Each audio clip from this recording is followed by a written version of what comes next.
And why did we say it's political, and why are we saying about the employees? Pangatlo na to.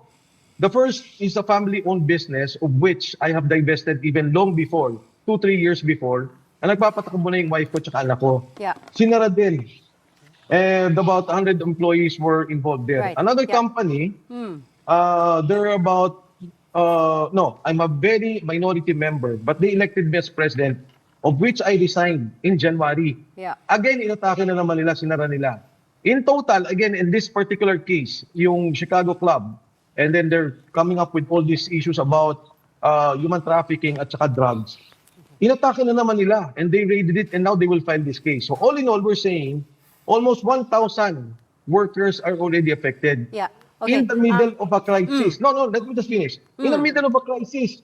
Why would they do that in the middle of a crisis? We are willing and we are ready to legally challenge what they have filed. Right. And we can prove that they have they have no case against us. Pero paano yung mga empleyado? Kawawa naman yung mga tao. Right.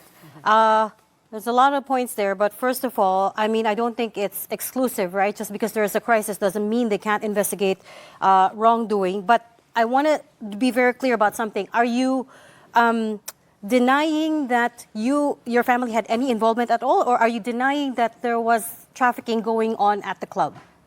Both. We are not involved in the business because we are involved in the building. You know, yung sinasabi na, oh, porket crisis, hindi kayo exempt. I agree. But the point is, ang dami nating problema on criminality, and you're attacking KTV clubs, that's the point. You have to remember, human trafficking is parang sindikato yan. Kinukuha niyo yung mga tao, especially in child prostitution, ilalagay niyo sa isang lugar, and then inaano ninyo siya. Parang pino-force ninyo, ini-intimidate ninyo to do sexual favors. Yan yun. Yan yung definition ng law. And none of that falls in all of this, even in the testimonies. I saw the reports already that came out. May walang ganun eh. Yung operations nila is operations nila yon. In the same manner na yung Korean restaurant, we don't know the ingredients. We don't know what they cook, what they serve. We don't know their prices. So that's them. That's their operations. Ang pino-point out ko lang, di ba, ang dami nating problema ngayon. Si Attorney Matibag, ang tinututukan, tingnan niyo lahat ng records ng NBI, puro mga korporasyon ng mga kalaban. Puro mga kalaban. Oh, sa akin, ilang corporations na may involvement ako na tinira nila. Of course, they will justify. May basis.